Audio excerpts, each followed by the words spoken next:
Assalamualaikum warahmatullahi wabarakatuh. A'udzu billahi minasyaitonir rajim. Bismillahirrahmanirrahim. Alhamdulillahi rabbil alamin. Wa afdhalus salati wa atammut taslim ala sayyidina Muhammad wa ala alihi wa sahbihi ajma'in. Allahumma akhrijna min zulumatil wahmi wa akrimna binuril fahmi waftah alayna bima'rifatil ilmi wa sahil akhlaqana bil hilmi waj'alna mimman yastami'una al-qawla fayattabi'una ahsanah. Allahumma inna na'udzubika min an nadilla aw nudalla aw nazilla aw nuzalla aw nazlima aw nuzlama أو نجهل أو يجهل علينا عز جارك وجل ثناؤك ولا إله غيرك. بسم الله وبالله توكلنا على الله لا حول ولا قوة إلا بالله العلي العظيم. أما بعد. Muslimin sedang hadirin, tuan-tuan yang dirahmati dan dikasihi oleh Allah Subhanahu wa taala. Allah Subhanahu wa taala berfirman dalam ayat juzuk yang ke-30 yang saya kira semua kita hafal ayat tersebut. Kata Allah Subhanahu wa taala, a'udzu billahi minasyaitonir rajim. Ya ayyatuhan nafsul mutmainnah irji'i ila rabbiki radiyatan mardiyah fadkhuli fi ibadi wadkhuli jannati. Kata Allah Subhanahu wa taala yang bermaksud, wahai orang-orang yang mempunyai hati yang tenang, wahai orang-orang yang mempunyai jiwa yang tenang, irji'i ila rabbiki radiyatan mardiyah, kembalilah kepada Tuhan kamu dalam keadaan puas dan juga diridai oleh Allah Subhanahu wa taala. Maka dalam ayat ini Allah Subhanahu wa taala ingin menggambarkan kepada kita bagaimanakah hati ataupun jiwa ahli syurga. Karena ayat ini Allah seru ahli syurga, irji'i ila rabbiki radiyatan mardiyah fadkhuli fi ibadi wadkhuli jannati. Masuklah ke dalam syurgaku, kata Allah. Jadi Allah menggambarkan bagaimana keadaan hati dan jiwa ahli syurga, yaitu dengan gambaran bahawa hati dan jiwa mereka itu tenang. Jadi di sini juga Allah nak bagi tahu kepada kita bahawa syurga yang Allah Subhanahu wa taala ciptakan adalah untuk manusia mengecapi segala macam nikmat dan kelazatan yang ada. Ini bermakna bahawa di dalam syurga esok tidak ada sesuatu pun yang menyulitkan kita. Tak ada satu pun yang menyedihkan kita. Tak ada satu pun bentuk ujian sepanjang kita berada di dalam syurga nanti. Ia berbeza dengan suasana dunia. Kenapa?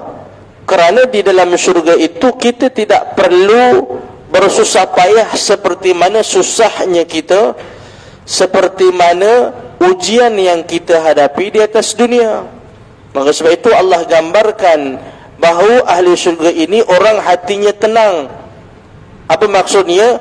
Maksudnya bila mana seseorang hamba itu dimasukkan ke dalam syurga, maka tidak ada lagi walaupun sedikit kesusahan atau bebanan yang akan dilalui oleh yang namanya ahli syurga. Nak makan, dia tak perlu dah nak bersusah payah. Tak perlu nak beratur dah dalam syurga nanti nak makan. Kan?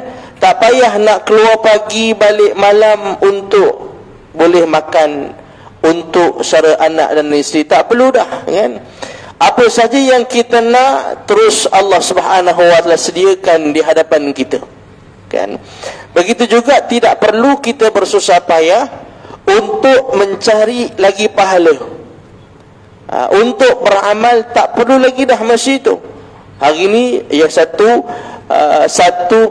usaha yang kita buat dengan membanyakkan sembahyang, kan, berdiri kita lama, berrakaat-rakaat kita bangun.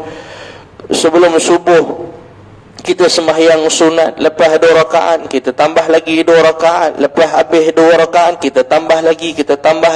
Apa tujuan kita? Untuk dapat pahala.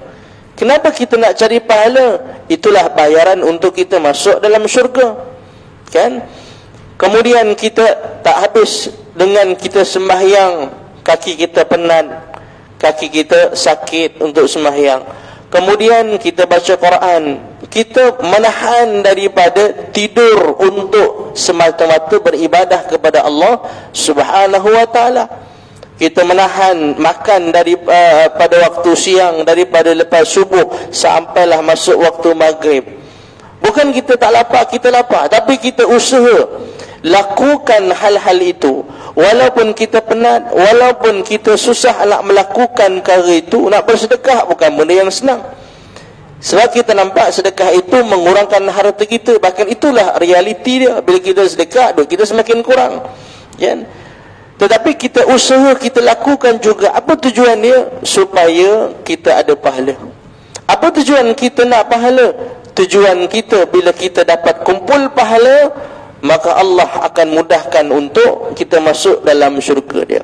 Walaupun kita korbankan macam-macam, walaupun kita usaha macam-macam, walaupun kita sakit, walaupun kita orang yang melaksanakan ibadah haji, kan? Bukanlah haji itu satu tempat kita boleh rehatkan badan kita, tak. Ibadah haji itu kita lakukan dengan mengeluarkan segala, kita korbankan wang kita korbankan tenaga kita korbankan masa tidur kita korbankan macam-macam, kan? Penat, susah, balik demam, ada yang meninggal dalam melaksanakan ibadah haji. Tapi apa tujuan semua itu kita buat? Adalah untuk kita dapat pahala, kan? Apa tujuan pahala itu kita cari?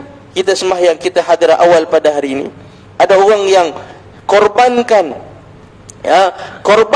keinginan dia nak makan sekali, pasal dia tahu orang yang datang masuk dalam masjid awal, maka seakan-akan kata Nabi SAW, dia korban seekor unta. Kemudian yang datang pada waktu yang kedua, seakan-akan dia korban seekor lembu. Kemudian kalau datang pada waktu yang ketiga, seakan-akan dia korban seekor kambing biri-biri.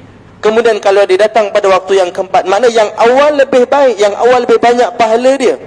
Kemudian waktu yang kedua, kemudian yang ketiga, kemudian yang keempat. Waktu itu ulama itu tidak sepakat bilakah waktunya. Cuma yang disebutkan oleh Nabi, maksud orang yang datang awal. Siapa yang awal, maka seakan-akan dia korban seekor unta. Maknanya apa dia? Makna pahala dia banyak, kan? Kemudian pada waktu yang kedua, mana orang yang lewat sikit, kan, seakan-akan dia korban seekor lembu. Kemudian lewat sedikit pada waktu yang ketiga, seperti seakan-akan dia korban seekor kambing biri-biri. Kemudian pada waktu yang keempat dia lewat sikit. Kemudian bila mungkin dah pukul 1:10, 1 suku tu baru dia masuk, maka seakan-akan dia korban seekor ayam, kan? Maka kalau sampailah kata Nabi SAW, imam ataupun khatib dah memulakan khutbah, maka pada waktu itu malaikat akan sama-sama mendengar khutbah itu. Maksudnya bila mana khatib telah berdiri di atas mimbar, dah memulakan khutbah, maka pahala datang awal itu tidak akan diperolehi orang yang datang selepas daripada itu. Maka sebab itu tuan-tuan, teman-teman yang nak makan tu, pastikan sebelum khutbah selesai dah makan. Sebab bila khatib dah memulakan khutbah, maka pahala datang awal yang dijanjikan oleh Allah Subhanahu wa taala itu kita tak dapat. Jadi yang makan, pastikan makan segera. Kemudian sebelum sikit kita tahu, waktu hari ni masuk pukul 1:18, 1:19 macam tu, 1:20. Kita tahu masuk waktu 1:20. Satu 17, satu suku, kita segera siapkan makan, kita masuk. Setidak-tidak kita dapat pahala datang awal tu. Karena bila kita datang sembahyang Jumaat ni, tuan-tuan, pahala bukan satu. Pahala kita dengar khutbah, pahala kita sembahyang tahiyatul masjid, dan pahala juga antara pahala yang kita boleh dapat pada hari Jumaat setiap minggu ni, pahala datang awal. Jadi kalau seandainya imam dah mulakan khutbah, pahala datang awal tu kita tak dapat, jadi rugi tak? Kita jadi rugi, kan? Memang kita tak dosa pun, memang sembahyang kita sah, tapi rugi sebab kita tak memperolehi pahala orang yang datang awal. Jadi ini satu peluang yang kita perlu rebut sepanjang hidup kita. Kita jangan rasakan bahawa ibadah yang kita buat ni cukup dah. Cukup dah sembahyang aku baca Quran sikit-sikit, aku sedekah sikit-sikit, cukup dah. Tak cukup pun, tuan-tuan sekalian, kan? Ibadah yang kita buat itu sebenarnya amat sedikit kalaulah kita nak bandingkan dengan banyak mana yang Allah Subhanahu wa taala kurniakan nikmat ataupun Allah berikan, curahkan kasih sayangnya kepada kita. Baik. Jadi kita usaha datang awal, kita usaha buat macam-macam kebaikan, kita usaha lakukan segala macam benda ibadah. Apa tujuan? Untuk kita dapatkan pahala. Apa tujuan kita nak kumpul pahala ni? Supaya kita dimudahkan untuk dimasukkan ke dalam syurga Allah. Tetapi hal itu tidak berlaku kepada penghuni syurga. Mana orang yang dah dimasukkan ke dalam syurga, dia tak perlu fikir dah masalah tu.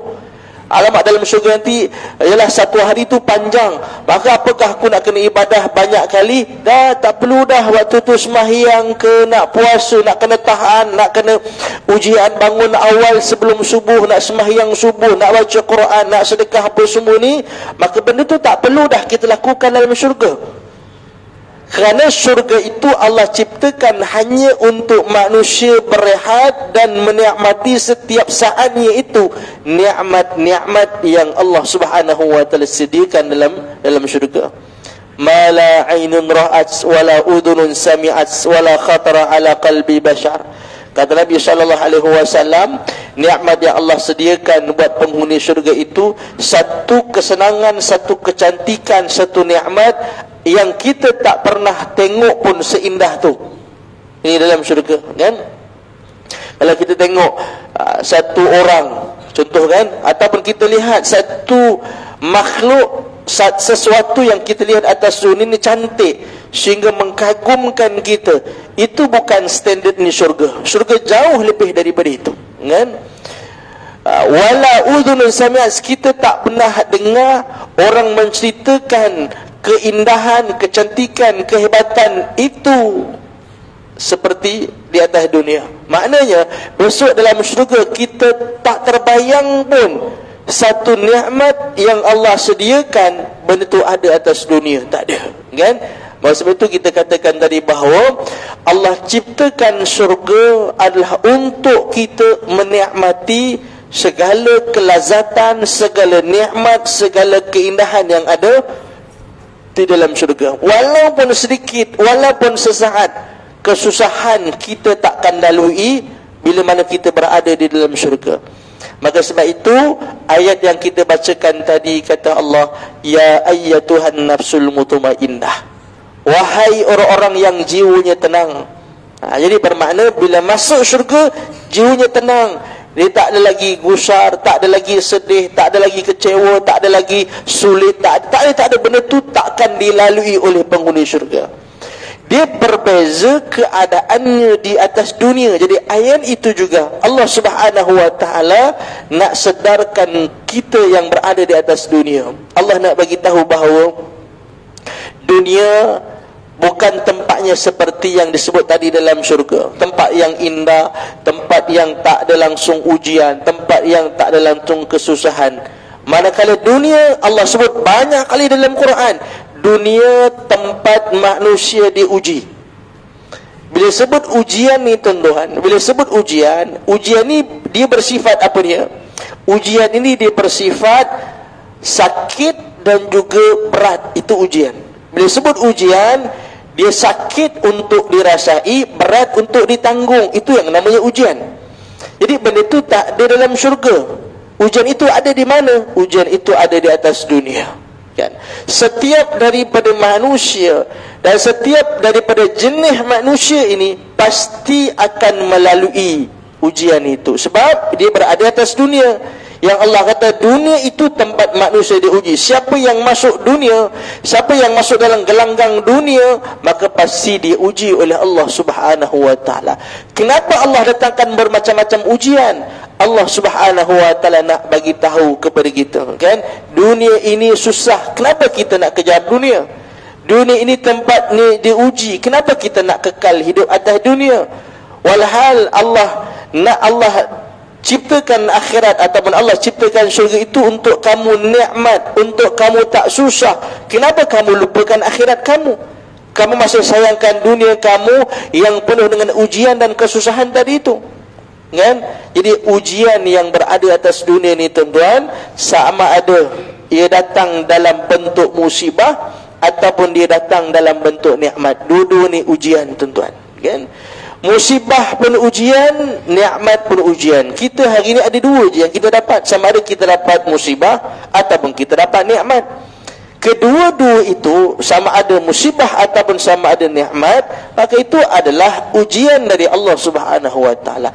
Kenapa Allah uji kita? Allah sebut dalam Quran, ahasiban nasu an yutraku an yaqulu amanna wa hum la yuftanun walaqad fatanna alladhina min qablihim fala ya'lamanna Allahu alladhina sadaqu wa la ya'lamanna al-kadhibin.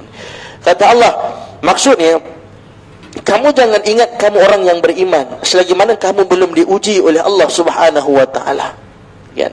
Walaqad fatanna alladhina min qablihim, orang-orang yang sebelum daripada mereka itu sudah pun diuji oleh Allah Subhanahu wa taala. Kan ada orang yang diuji dengan kematian. Itu ujian yang datang dalam bentuk musibah. Semalam yang terkorban 10 orang kes nahas pesawat semalam, kan? Ada orang yang diuji dengan kematian ahli keluarga, kan? Kematian kalau dia sebagai suami, maka ujian kepada isteri tadi itu. Kalau dia sebagai seorang anak, kalau dia adalah seorang bapa, maka ujian terhadap anak-anak tadi itu. Jadi inilah dunia yang namanya dunia. Kita juga pasti diuji, tapi mungkin jenis ujian itu yang didatangkan kepada kita berbeza, gambarannya berbeza. Yang ni orang yang ni diuji dengan kematian, kan? Apakah itu ujian yang besar? Ya, ujian yang besar. Jadi kita lebih besar daripada itu, kan? Jadi ada orang yang diuji dengan sakit, kan? Ada orang yang diuji dengan penyakit yang ada seorang kanak-kanak saya tengok umurnya 5 tahun ke macam tu, dia ada satu penyakit namanya tulang rapuh.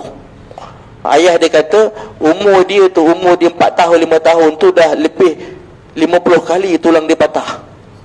Dukung pun patah. Dukung pun baby, kalau bayi anak kita kecil umur setahun, sudah tentu kita nak dukung dia. Bayi umur beberapa bulan kita nak dukung dia, dukung pun patah. Jadi ada orang yang Allah uji, macam tu ujian dia. Bila ujian anak sakit, sudah tentu ibu dan ayah akan menanggung kesusahan itu, kan? Semalam juga saya tengok video seorang kanak-kanak yang diuji, ada tangan 4 kaki 4 macam tu, kan? Ujian sakit, kan? Mak ayah keluarga pula nak mikir macam mana cara masa depan anak, nak kena buat operasi dan segala macam. Jadi ujian, kan? Ada orang yang diuji macam-macam ujian. Ada orang yang kena kayap tak sembuh-sembuh, kemudian ada orang yang macam-macam lah ujian, sakit, kan? Itu yang namanya dunia tempat manusia diuji, kan? Ada orang yang diuji dengan kemiskinan, kan? Ada orang yang diuji dengan macam-macam bentuk kesusahan lah yang datang dalam bentuk musibah. Jadi macam-macam ujian. Maka Allah Subhanahu wa taala berikan ujian itu. Apa sebab Allah uji kita? Fala ya'lamanna Allahu alladhina sadaqu wa la ya'lamanna al-kadhibin. Maka dengan ujian itulah barulah kelihatan di manakah orang yang benar. Fala ya'lamanna Allahu alladhina sadaqu wa la ya'lamanna al-kadhibin. Dengan ujian tadi itu, maka akan kelihatan siapakah orang yang benar, yang benar-benar percaya, yang benar-benar yakin, yang benar-benar sangka baik kepada Allah dengan ujian musibah tadi itu. Maka ada orang yang benar dan juga ada orang yang dusta, yang mengatakan aku beriman kepada Allah, Apa maksud iman kepada Allah? Percaya dengan sebenar-benar kepercayaan kepada Allah. Tapi bila Allah bagi musibah, maka hilang sangka baik dia kepada Allah. Itu ujian. Jadi Allah bagi ujian tu, yang sebelum ni mulut kita kata aku ni mukmin, aku ni beriman, aku ni hamba Allah. Bila Allah uji, ternyata datang lain pula bentuk ujian dia, kan? Jadi sebab itu tuan-tuan hadirin yang dirahmati Allah Subhanahu wa taala, kita perlu sedar inilah hakikat dan realitinya dunia. Bukan tempat Allah ciptakan dunia ini untuk kita berbahagia buat selama-lamanya, tidak. Tetapi dunia tempat manusia diuji. Kita sebut tadi ujian itu, bila sebut ujian dia mesti berat untuk ditanggung, kan? Itulah dunia. Mana ada satu orang yang terlepas daripada ujian? Tak ada. Pasti ada bebanan, kesusahan, kesedihan, kekecewaan yang akan dilalui oleh setiap daripada manusia. Dan juga ada ujian yang mungkin Allah bagi kepada sebagian orang, atau Allah selang-selikan kepada kita, ujian yang datang dalam bentuk nikmat. Nikmat juga ujian dari Allah. Bahkan ujian itu sebagian ulama sebut lebih berat daripada ujian yang jenis pertama tadi itu. Lebih berat daripada ujian musibah tadi. Sebab bila ujian musibah, datang musibah, apa yang perlu kita buat? Kita sabar. Apa makna sabar? Kita tak buat benda yang haram. Dan contoh bila kematian ahli keluarga kita, kita sabar, tahan daripada buat benda-benda yang mendatangkan dosa, menuduh Tuhan tak sayangkan dia, ataupun buat benda-benda yang haram lah. Tahan. Itu ujian musibah, kan kita sabar. Tapi kalau ujian yang datang dalam bentuk nikmat, kata ulama, maka dia lebih berat daripada yang pertama tadi itu. Sebab bila ujian itu datang dalam bentuk nikmat, maka nafsu akan turut serta meraihkan nikmat itu, dia masuk campur. Waktu ujian dia diam, dia tidur. Tapi bila dapat nikmat, maka nafsu akan datang ganggu kita. Mungkin sebelum ni kita pernah bahas, kalau aku ada duit nanti, aku nak bantu, nak sedekah, nak apa semua ni. Sebelum kita ada, sebelum kita ada wang itu, ataupun sebelum kita kaya.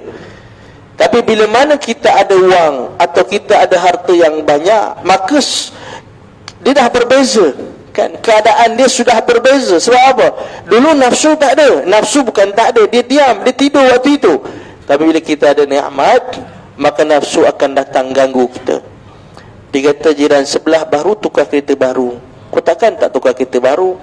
Yang asalnya niat kita, bila aku kaya, aku nak sedekah, aku nak bantu orang susah, aku nak gunakan harta ini supaya besok aku tidak ada soal banyak, ataupun kita akan terlepas besok di mahkamah Allah.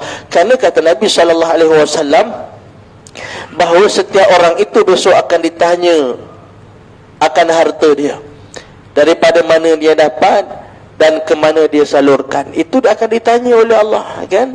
Oleh sebab itu orang yang kaya, dia masuk syurga dia lambat sikit berbanding orang miskin. Bahawa orang miskin, soal pasal dunia, pasal harta itu tak banyak, hartanya tak banyak. Tapi orang yang kitanya ada 3 biji, rumahnya ada 4 biji, hartanya ada banyak dalam akaun, bajunya yang mahal-mahal. Jadi itu semua akan ditanya oleh Allah Subhanahu wa taala ke? Ya, semua akan ditanya oleh Allah Subhanahu wa taala, kan?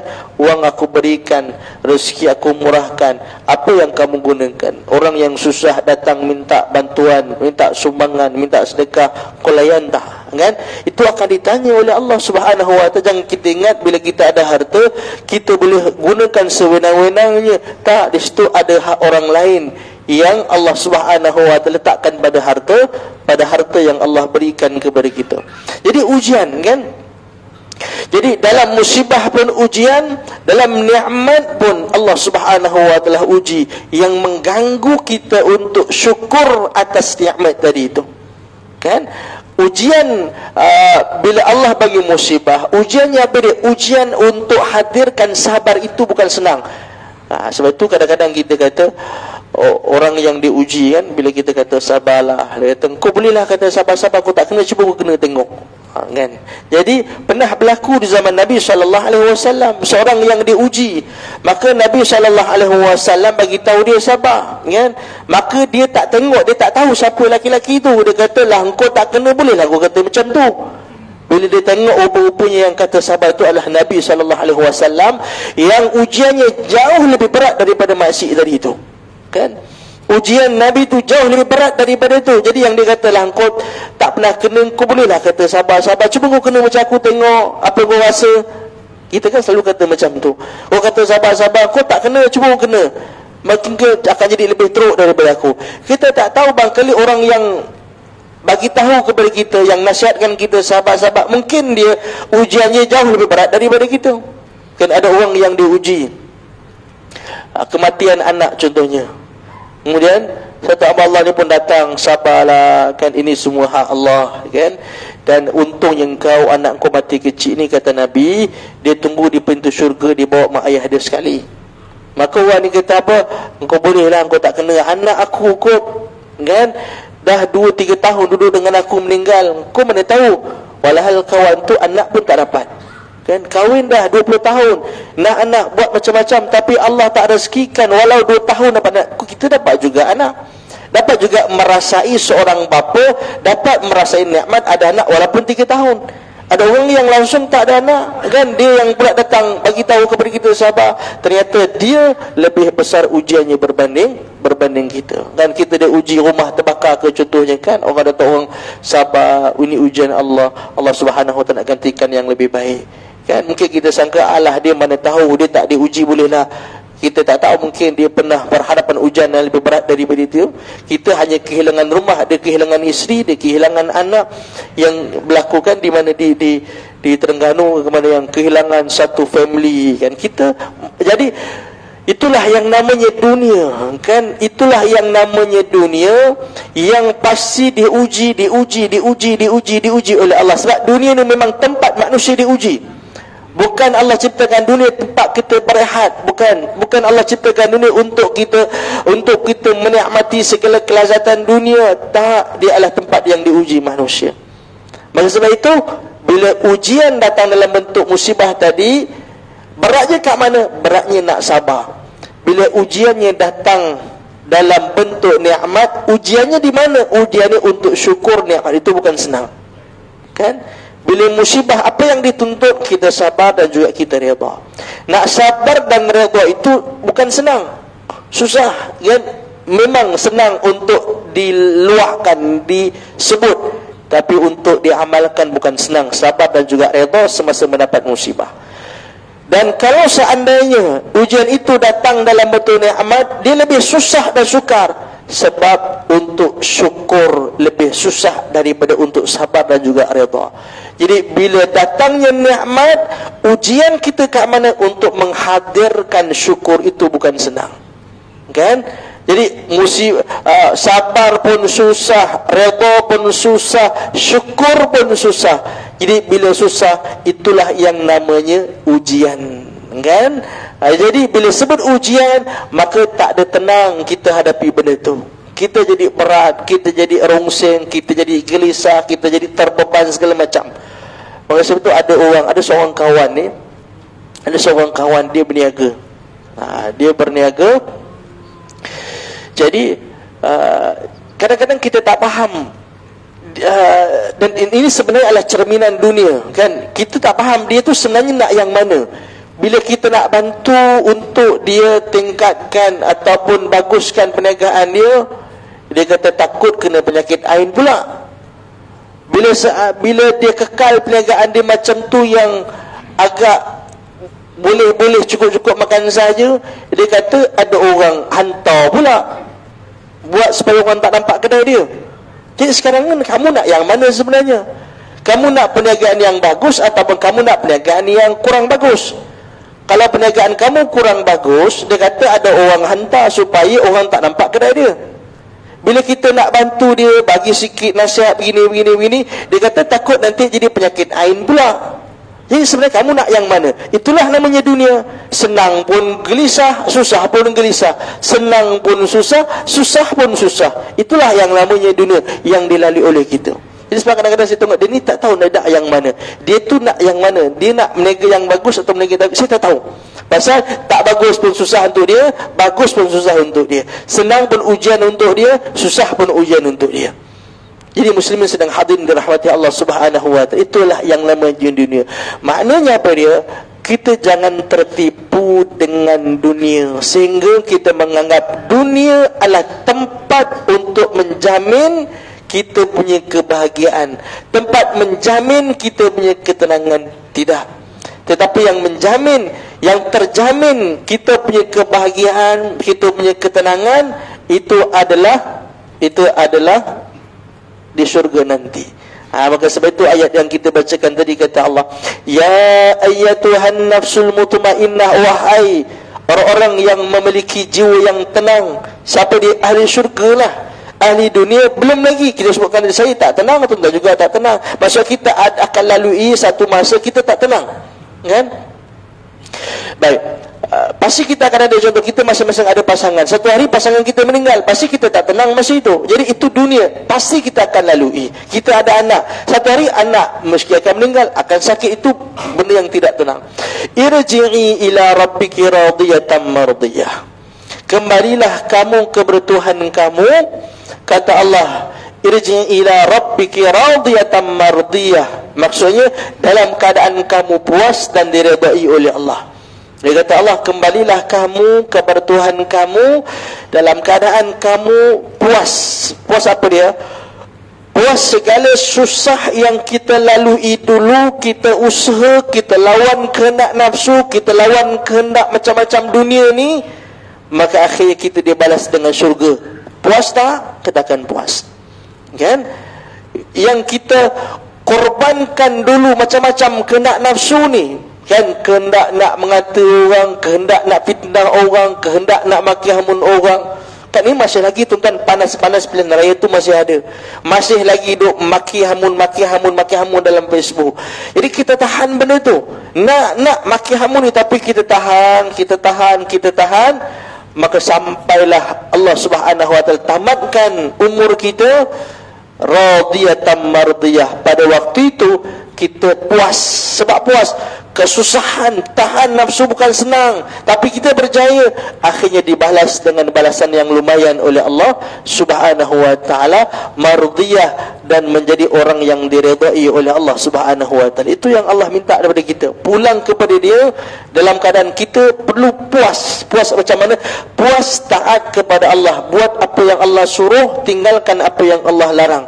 Mardiyah, dan Allah minta kita pulang kepada Allah dalam keadaan Allah redha dengan kita. Apa makna redha Allah? Itu senang dengan kita, Allah suka dengan kita. Tapi kalau kita buat benda yang Allah larang, kita tinggalkan apa yang Allah perintah, apakah itu Allah suka? Macam kita lah, anak kita buat benda yang kita tak suka, benda yang kita larang dia buat, kan? Dia mencuri rumah jiran sebelah, dia pecah masuk. Kita sebagai ayah, kita tak senang, kita tak redha dengan perbuatan anak itu. Begitu juga dengan Allah Subhanahu wa taala. Kalau kita nak Allah redha dengan kita, taatlah kepada Dia. Maksud taat tadi itu buat apa yang Dia suruh, tinggalkan apa yang dilarang. Kalau hanya buat apa yang disuruh, soal yang dilarang itu kita tidak ambil indah, maka belum lagi taat. Taat itu mesti komplit. Taat itu buat apa yang Allah suruh, tinggalkan apa yang dilarang oleh Allah. Tapi kalau buat yang Allah suruh, buat juga yang Allah larang, itu tak namanya taat. Kan? Taat itu buat apa yang Allah suruh, tinggalkan apa yang Allah Subhanahu wa taala larang. Fadkhuli fi ibadi wadkhuli jannati. Maka habuan orang yang seperti ini, kata Allah, adalah syurga, tempat yang kita sebutkan awal tadi, menikmati segala kelazatan yang ada di dalam syurga. Maka pada waktu itu kita dah terlepas daripada sebarang bentuk ujian-ujian, kerana dalam syurga tidaklah ada lagi ujian-ujian yang kita sebutkan tadi, ujian musibah ke ujian nikmat, tak ada. Semua nikmat-nikmat yang langsung tak ada ujian masa itu. Jadi tuan-tuan hadirin dirahmati Allah Subhanahu wa taala, itulah yang dapat saya kongsikan pada waktu yang terbatas ini. Mudah-mudahan memberikan manfaat dan faedah kepada kita, dan mudah-mudahan Allah Subhanahu wa taala golongkan kita daripada kalangan ahli syurga insyaallah. Amin amin amin ya rabbal alamin. Aqulu qawli hadza wa astaghfirullahal azim li wa lakum. Wassalamualaikum warahmatullahi taala wabarakatuh.